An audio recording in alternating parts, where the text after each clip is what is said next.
Oh my god, that sun is absolutely blinding.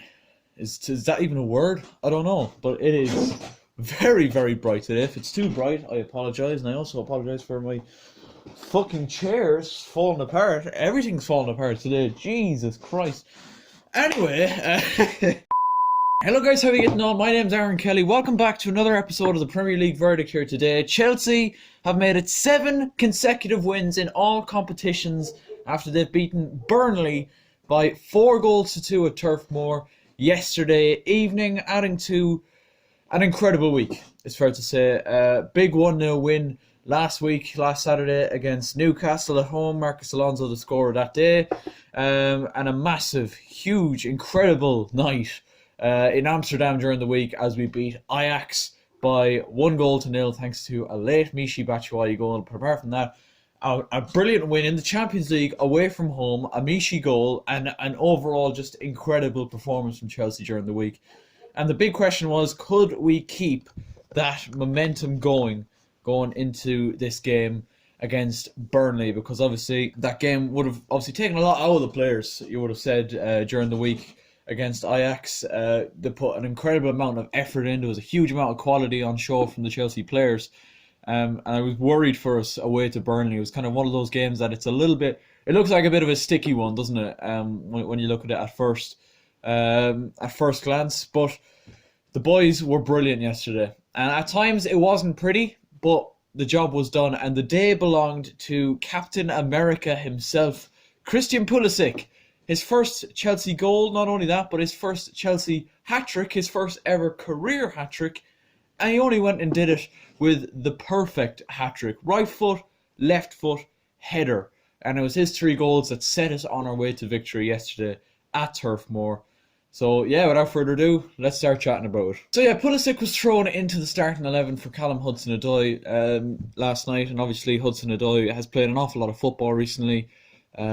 Played the full 90 minutes against Ajax, and obviously he's only coming back from a long-term injury as well. So it was no real surprise to see Pulisic come in because of his incredible performances and his just impact coming off the bench for Chelsea. Obviously he had a huge impact against Newcastle on Saturday last, and then had a huge, even bigger impact on Wednesday evening when we beat Ajax thanks to his assist for Michy Batshuayi's winner. So yeah, I think it was well warranted that he got his start today, or yesterday should I say. But yeah, we still have a lot of problems defensively, like injury-wise. Emerson has missed a lot of time with injury. Christensen is out. Rudiger is still out. So yeah, our hands are pretty much tied with the back four. The only change you could have maybe seen coming was Reece James coming in for Azpilicueta, but it was Azpilicueta who started at right back. The midfield trio was, of course, as usual, Jorginho, Kovacic, Mason Mount, behind Willian, Tammy Abraham, and Christian Pulisic. And this was going to be a big test for Chelsea. Obviously, we were probably boosted by the fact that Chris Wood was ruled out with a hamstring injury for Burnley. So usually when himself and Barnes play together in the Burnley strike force, it causes a bit of trouble for the opposition's defence. So I was a little bit worried for Tomori and Zuma at first, but then I heard Chris Wood would be out and would only really have to be Ashley Barnes that we'd have to deal with.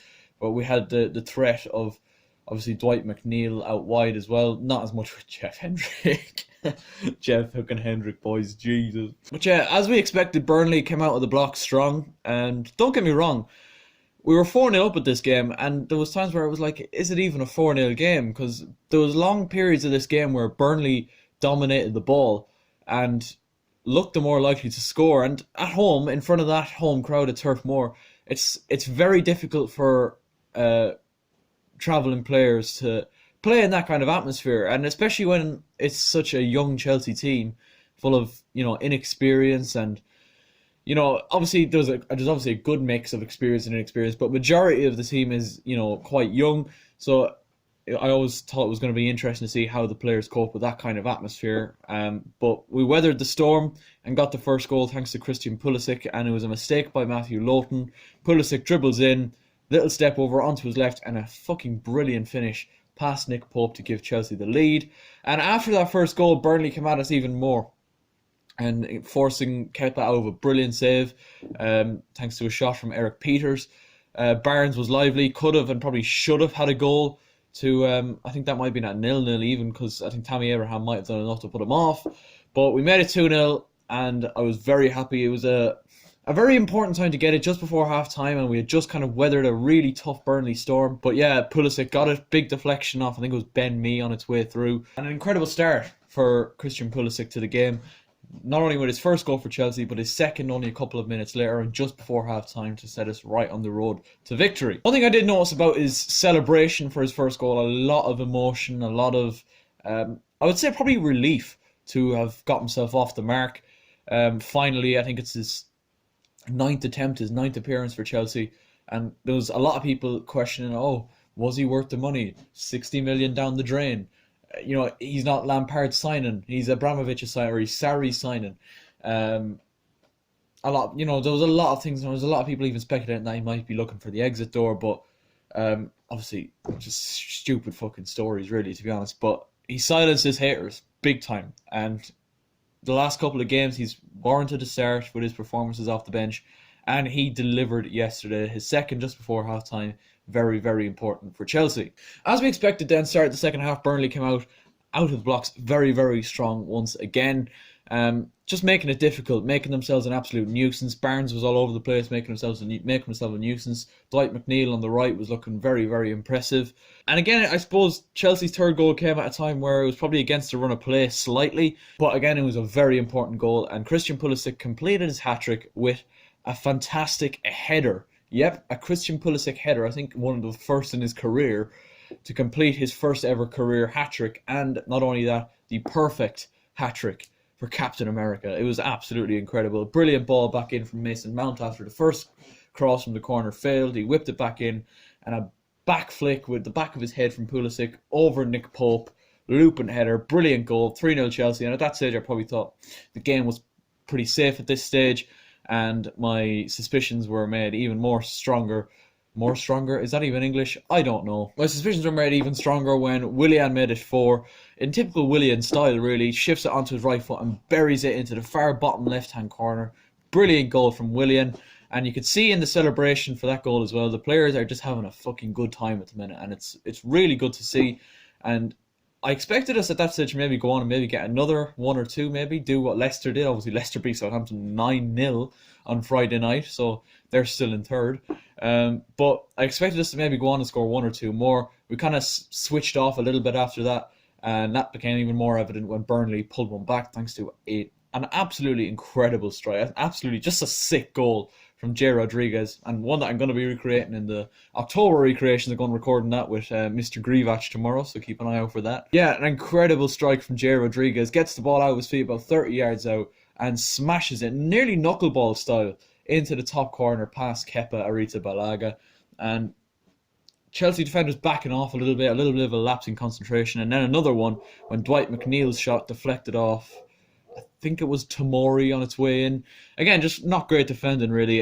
Backing off a little bit, allowing the space for McNeil to shoot, and then Tomori sticks a leg out, and it goes in. Not going to give out too much about Tomori. He made a fucking incredible tackle on Jay Rodriguez only a couple of moments before that, so I'm not going to diss him too much. But yeah, just 2 little lapses in concentration in the end. I think Burnley did deserve a goal or 2. They actually played really well. I just think we had that little bit more of that clinical instinct and that bit of quality up the far side of the pitch to get ourselves the big 3 points. Now we have a couple of big games coming up in the next couple of weeks. We have Manchester United in the League Cup this coming Wednesday, and then we have a couple of big Premier League games. First away to Watford, and then at home to Crystal Palace. Watford obviously still bottom of the Premier League. Crystal Palace rising very, very high at the minute into the top 10. And then after that, it is Manchester City away, and that is going to be the big test for this young Chelsea team. But we keep going, and today we have Arsenal, we have Tottenham, Liverpool, Manchester United all playing today, so we can kind of sit back and say, look, we've done our job. Let's see what the rest of you can do. Manchester United going into this weekend are in 15th position. That is likely to change. They're playing Norwich away. Not an easy game, but not the most difficult game Ole Gunnar Solskjaer could have hoped for after their draw with Liverpool last week. Arsenal are playing at home to Crystal Palace, and Liverpool Tottenham is the big game this Sunday, so I'll be keeping a close eye on them. But Chelsea have done their job for another weekend. 7 wins out of 7 for Frank Lampard, and us as Chelsea fans, very, very happy group of people at the minute. That's all for today's video, lads. Leave a like on this video if you did enjoy. Subscribe if you're new, and as always, I will catch you later.